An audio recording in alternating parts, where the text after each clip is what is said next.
So this is a brief presentation to give you an overview of the results of the interactive survey and to explain how you can use them.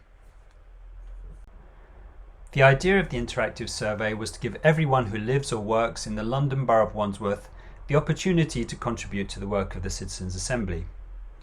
The survey asked the same question that you, the Assembly, has been working on. How can we all tackle poor air quality across Wandsworth in a way that improves our health and addresses climate change?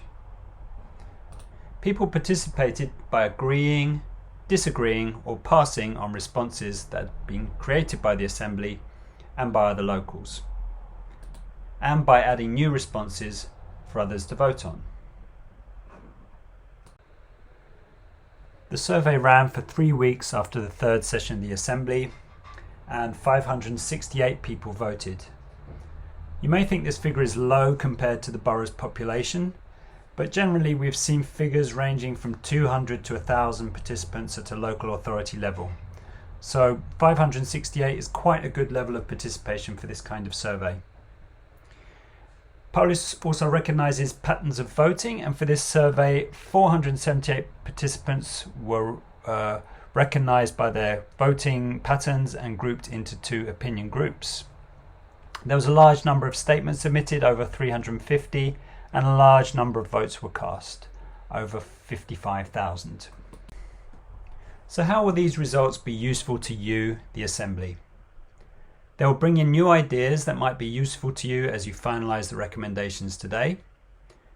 They will give voting feedback on the statements that you made at the end of session 3 for each theme.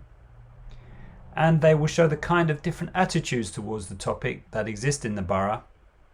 And the results also show the responses where there was a high level of agreement between different opinion groups. Every session today you'll be working on finalising your recommendations to deliver to the Council and the Oversight Panel.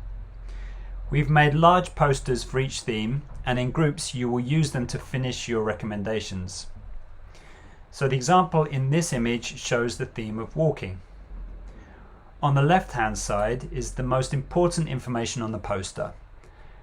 That's the recommendation ideas you've started to make based on all the information you've received from the various commentators, your own experiences, and the discussions you've had so far in groups. On the right hand side, the second area, shows the statements you made to put into the survey.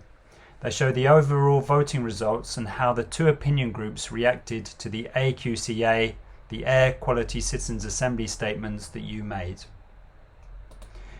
In the third area at the bottom are the top 5 consensus statements for that theme. This means the ideas that had the highest level of agreement across the 2 opinion groups. These Polis results are to give you a kind of snapshot of the different attitudes and ideas in the borough. And it's important for you to remember that you are now an informed group of citizens on the topic of air quality. So when you write your final recommendations, it's really up to you to decide together how much attention you want to give them. In session 3, you created a total of 81 statements that started off the survey. When you look at the posters in the room, you'll see that many of them appear as the most agreed upon statements under each theme. There are also 4 Assembly statements that appear in the overall top 10 consensus statements. They were about insulating and retrofitting homes, good public transport links for new developments, reducing food packaging, and protecting established trees. When you do your work in groups, you'll see the Assembly statements presented using these charts, which are called bee swarm charts. Each dot represents a specific statement. The chart shows every single statement that was voted on. Towards the left, the consensus statements were voted on the same way. Either everyone agreed or everyone disagreed on them. Statements to the right were divisive. Participants were split between agreement and disagreement. So for this survey, we can see most statements are bunched towards the left of the chart, which means there was a lot of agreement. This is something that regularly happens in Polis surveys. In spite of all the division we see on social media or in the news, it shows that there are many things people agree on many topics. On the posters for each theme that we've made, we've shown you where your statements appear on the scale between this consensus and the division. So one of the useful things that Polis does is it shows us the differences that exist within the community on this topic. And based on the voting patterns, it has picked out two groups that are quite different. So we have 52 participants in Group A, and the kind of things that they feel are that they would prefer no council intervention on air quality measures. They feel traffic is made worse by council's interventions. They have a low level of concern about air quality and climate change. They're in favour of measures to make driving easier. They're more likely to drive a petrol diesel vehicle than Group B. There's roughly half of them that do. They're concerned about freedoms being taken away in the name of air quality and climate change, and they have a high level of scepticism about the Assembly and this survey itself. Group B, 424 participants think quite differently. They feel fewer private vehicles would make Wandsworth a better place to live. They're in favour of council interventions to improve air quality. They have a high level of concern about air quality and climate change. They're in favour of a shift to more active travel and use of public transport, and they want the council to show leadership in making that shift. They have much higher levels of walking, cycling and using public transport than Group A, and they have high level support for low traffic neighbourhoods, nearly 3/4 of them. So one important point to note here is that this is not like a referendum. It doesn't mean the largest group is the winner. There are the clusters that Polis has recognised based on the people that made the effort to vote on this survey. So these voters weren't chosen as a sample that represents the diversity of the borough, like you as an assembly were. It was open to anyone who wanted to participate. It could be that people who are most motivated to participate were those who are most concerned about air pollution and those that were most concerned about the kind of measures that local authorities might bring in. What the survey does show us is that clear differences of opinion exist in the borough, and there are tensions between those wanting action and those concerned about the consequences of taking action.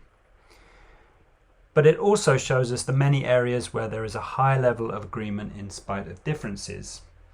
So here above the water we can see like this is an iceberg. We have Group A and Group B, things that we may usually see, but under the surface there's lots of agreement. So for example, the need for insulating and retrofitting homes, greening, planting trees, green screens, etc. Having resident involvement in planning and policy making, the need for good public transport links, cleaner streets to encourage pedestrians, the need to target pollution hotspots, awareness campaigns that focus on positive messages and practical solutions, having all buses running by electricity, and the council's air quality plan should have clear targets, be regularly monitored and performance independently verified. The survey also provides a large number of new ideas, comments and suggestions, over 300 in total. All of these are available to see on the Polis report printouts in this room. And given that the purpose of this survey is to provide you with a kind of temperature check of local opinions, we suggest that there's no need to get too bogged down in the detail of going over all the comments. We want you to know that all of these ideas will be seen and considered by the council. So you will also see many of those ideas with the highest level agreement on the theme posters when you're working in your groups. Lastly, I'd like to briefly go over how to read the results. The statement or the idea shows first, and then in green the percentage of participants that agreed with that statement, then in red the percentage that disagreed, in grey the percentage that didn't know or passed, and then the blank space at the end gives you an idea of how many people didn't vote on that statement. So here's an example of one of the assembly statements. Up on the right hand side we have overall 478, means a total of 478 people participated. 187 means that 187 people voted on this particular statement. So not everybody voted on all the statements. Some of them came in later, or some of them didn't vote on every single statement. So that means that not everybody voted on all the statements. 47% of the 187 voters agreed with this statement. That's in green. And those that disagreed appears in red. 23% of voters disagreed.